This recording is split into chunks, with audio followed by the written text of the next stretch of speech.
AD México presenta Inversiones Inmobiliarias con Karim Goudiaby.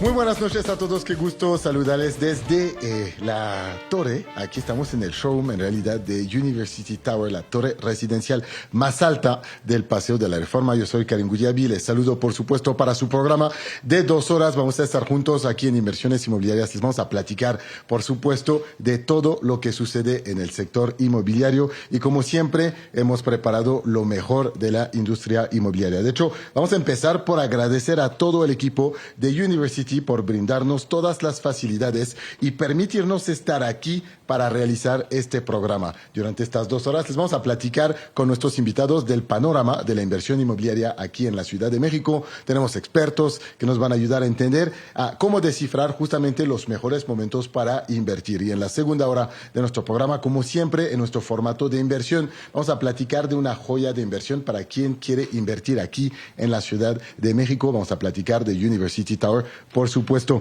Agradecemos para arrancar, por supuesto, a Enrique Telles, quien es el cofundador de la desarrolladora del parque. Nos permite estar aquí con todo su equipo. Es un gusto saludarte como siempre. Déjame decirte, Enrique, que tú fuiste nuestro primer invitado en el programa de inversiones inmobiliarias. Nos ayudaste a bautizar este nuevo concepto de semanal, de hecho, de platicar del sector inmobiliario. Y cada vez que yo quiero entender lo que sucede en el sector inmobiliario, te pido regresar al programa y nos das una masterclass. Hoy no será nada distinto. Muchísimas gracias por estar con nosotros. Al contrario, es un placer tener a ti y a todo tu equipo aquí en el showroom de University Tower. Y más importante, es un placer estar con tu auditorio y platicar sobre el mercado que obviamente ha tenido cambios y yo creo que vienen perspectivas muy interesantes hacia adelante. Con el nuevo gobierno vamos a tener a la primera mujer presidenta. Creo que ese es uno de los grandes logros de México, el que tengamos una primera mujer presidenta. Y obviamente, ¿qué viene? ¿Cuál es el impacto en el sector? Ahora, vamos a platicar de ti. A mí me gusta siempre dar la oportunidad a la gente de conocerte, como yo tuve la oportunidad de hacerlo. Después vamos a platicar efectivamente del panorama. Vamos a tirar muchos elogios a México, porque el sector inmobiliario en México ha sido muy bondadoso, muy generoso, y lo seguirá haciendo para los próximos años. Por supuesto, las tendencias son muy positivas, algunas creadas un poco por las políticas de los gobiernos, particularmente para los inversionistas, pues los precios no dejan de subir, pero vamos a hablar también un poco de los retos que se presentan. Pero arrancamos contigo, Enrique. Yo te conocí como presidente de la Asociación de Desarrolladores Inmobiliarios, la ADI, pero cuéntanos un poco tu historia. Mira, yo, de hecho, mi primera cachucha empresarial, institucional, fue como consultor de una firma internacional, McKinsey & Company, a la cual yo fui socio. Y haciendo trabajos para el Infonavit, encontré que el mercado inmobiliario presentaba oportunidades importantes hace más de 22 años.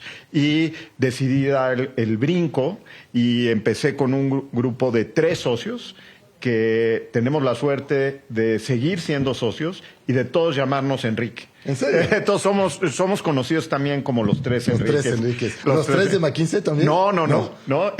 Pero bueno, el mundo nos alineó a los 3 Enriques y como todo negocio empezamos haciendo desarrollos pequeños en la colonia Roma y muy pronto dimos el salto a hacer proyectos de gran envergadura que han marcado a la Ciudad de México y la primera gran oportunidad que tuvimos de esta especie fue Puerta Alameda. Puerta Alameda es uno de los grandes hitos en el desarrollo inmobiliario porque en el siglo XXI volvimos a llevar vivienda residencial al centro histórico de la Ciudad de México, donde generamos un desarrollo de más de 600 unidades habitacionales en la Alameda Central. Y hoy sigue siendo un parteaguas del desarrollo inmobiliario, porque además de llevar la vivienda residencial de regreso al centro. Generamos este concepto que hoy es muy común de áreas comunes para este segmento que no existía hace 18, 19 años. Entonces, a partir de ahí hemos tenido una trayectoria ascendente, haciendo desarrollos que se vuelven icónicos en vivienda y en oficinas. Es interesante lo que comentas porque no nos damos cuenta a veces del rol de los desarrolladores y cómo ustedes van buscando la manera de mejorar constante el bienestar de las familias, de las personas que ocupan los sitios y van mejorando constantemente y llevando innovaciones. Y yo te diría que hay dos cosas que nos caracterizan. Una es cómo renovar ciertas zonas de la ciudad.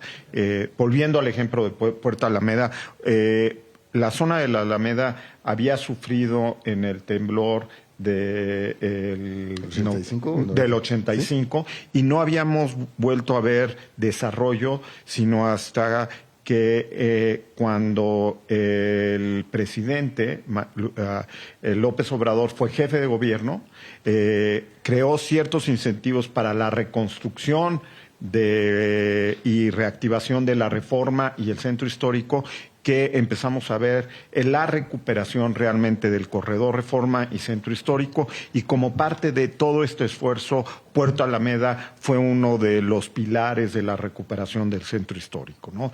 Y obviamente muy centrado en volver a crear ciudad en la Ciudad de México. Como tú sabes y conoces bien ya nuestra ciudad, ya pensamos que eres mexicano ya. De hecho, el que piensa que no lo soy, le va a decir unas cosas. Cuando llego, cada vez que llego, o sea, es en el aeropuerto a migración, me dice, no, tú por allá. Yo digo, oye, yo soy mexicano, casi. ¿Okay? Y siempre me dan un tratamiento, me dicen, qué bien hablas español, porque me siento súper bien aquí. Aquí es mi casa, mis niños han crecido aquí y nos vamos a quedar aquí para muchos años, así que es un gusto, por supuesto. Mandamos un saludo a todos. Oye, a lo largo de esos 2 décadas de experiencia, ¿cuántos metros cuadrados han construido? Mira, hemos construido más de 1 millón de metros cuadrados y ahorita estamos desarrollando más de 600,000 metros adicionales, ¿no?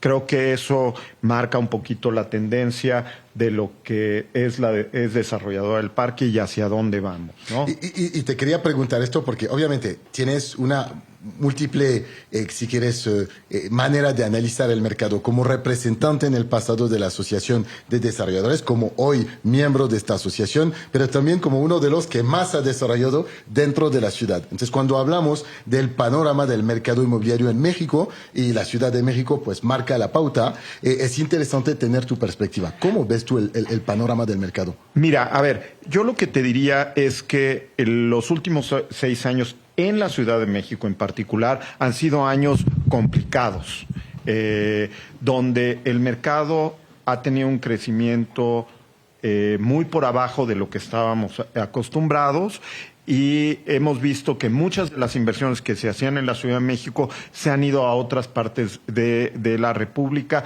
donde ha habido crecimientos muy importantes. Pero eso nos plantea una gran oportunidad hacia adelante. ¿Por qué? Porque el número de unidades familiares que se crean cada año está muy por encima de la oferta que nosotros introdujimos al mercado de la Ciudad de México. Hoy hay una falta de oferta en la Ciudad de México en todos los segmentos. Y lo que eso nos marca es que pueden venir años interesantes en la medida en que tengamos una economía estable para el mercado de vivienda en la Ciudad de México. Ahora, sí ha habido un cambio importante donde estábamos acostumbrados a un mercado de compradores, no de rentas. Y hoy estamos viendo que el mercado de rentas está creciendo de manera importante en la Ciudad de México, que demanda más número de unidades y que las rentabilidades poco a poco se vuelven cada vez más interesantes. Entonces creo que allí hay algo que explorar hacia adelante y vienen oportunidades muy interesantes. Y eso son diferencias importantes además entre el mercado de la Ciudad de México y otros mercados similares en capitales del mundo, donde el mercado, la rentabilidad de la renta era tradicionalmente un poco más alta. Ahora, regresando al tema del mercado y del panorama, solo para descifrar para nuestra audiencia, sin duda quisiéramos poder construir para, si quieres, pues satisfacer, por supuesto, la demanda, y esto sería para los desarrolladores, pues años de bonanza. Pero para el inversionista, si lo miramos del punto de vista del inversionista, el hecho de que hubo poca oferta aceleró el crecimiento de los precios. Entonces, ustedes han regresado en realidad a sus inversionistas mucho dinero en este periodo. A ver, y yo te diría que hay dos factores que han hecho que el precio de la vivienda en la Ciudad de México haya incrementado de manera importante. Tres, de hecho. Uno, te diría, es la escasez de producto. Segundo, la complejidad para obtener permisos y licencias. Y eso hace que los tiempos de maduración sean muy largos de nuestros proyectos. Y la tercera es que no se nos olvide que pasamos la pandemia en estos últimos 6 años. Y las cadenas de distribución de la industria de la construcción fueron de las que más sufrieron por la pandemia. Y eso hizo que los valores y los costos de los insumos crecieran de manera exorbitante. Y si hacemos un estudio o una medición de incremento en costos de manera trianual durante la pandemia, el costo de la construcción creció entre un 40 y un 50%, depende cómo lo midas. Y eso hace que ha habido un crecimiento muy importante en los precios del producto final en la Ciudad de México. Ahora, si hablamos quizás de un cuarto fenómeno que no sé si ustedes lo ven, pero yo típicamente lo veo mucho, es el factor de atractividad de México. Es que también el país es cada vez más atractivo y ya no compite por un mercado nacional, pero también atrae muchísimos extranjeros en la Ciudad de México y en las zonas turísticas. A ver, yo lo que te diría es que México se ha vuelto uno de los lugares o uno de los destinos como país y en particular la Ciudad de México más favorable. Y en particular en la pandemia vimos el primer gran crecimiento. ¿Por qué? Porque México se mantuvo abierto y abrazamos el que viniera gente del extranjero a pasar aquí la pandemia con nosotros. Y eso, con la infraestructura que en ese momento teníamos, permitió que mucha gente pudiera trabajar de manera remota en la Ciudad de México o en el resto del país. Y eso atrajo a mucha gente, tomando en cuenta que México hoy es una de las ciudades más cosmopolitas que existen en el mundo. O sea, yo te diría que obviamente Nueva York sigue siendo Nueva York, Londres y that's it. Sí, y después venimos Hong Kong, nosotros, como las grandes urbes cosmopolitas que estamos atrayendo a estos jóvenes nómadas digitales que se les permite trabajar de manera remota y disfrutar de una cierta calidad de vida que la Ciudad de México hoy puede dar. Vamos a platicar mucho más durante estas 2 próximas horas. Estamos aquí en las instalaciones justamente de University Tower, la torre más alta de Paseo de la Reforma, pero quisiera hablar contigo del cambio de gobierno y particularmente un poco de estos momentos que caracterizan en el país un poquito más de incertidumbre, ¿ok? ¿Por qué invertir en bienes raíces independientemente del partido en poder es en realidad una buena decisión? Mira, a ver, en México, si vemos la historia, el bien raíz siempre ha tenido una apreciación a través del tiempo. Siempre en el mediano y largo plazo ha superado obviamente a la inflación y a muchas de las inversiones en bolsa que son opciones para los inversionistas. Entonces, hoy, si tú me preguntaras, Enrique, ¿debemos de invertir o tener una parte de nuestro portafolio en bienes raíces? Yo estoy convencido que el bien raíz es un elemento en el portafolio de inversión de los mexicanos que debe de estar incorporado. Parte, o muchos de nosotros lo tenemos incorporado con nuestra casa habitación, para todos aquellos que la tienen. Pero también como inversión financiera, el bien raíz ha demostrado que mantiene su valor a través del tiempo. Y vamos a tener un cambio de gobierno al cual yo me siento muy honrado que vamos a tener la primera presidenta mexicana, y puede haber siempre incertidumbre con cómo va a ser qué tipo de políticas vamos a ver, qué cambio pudiera haber o no, y creo que eso es importante tomarlo en cuenta. Y esto, de hecho, vamos a platicar mucho durante esta hora. Vamos a tomar un corte rápido, regresaremos aquí con ustedes. Estamos en el showroom de University Tower, la torre residencial más alta de Paseo de la Reforma. Están aquí con nosotros en Inversiones Inmobiliarias. Regresamos.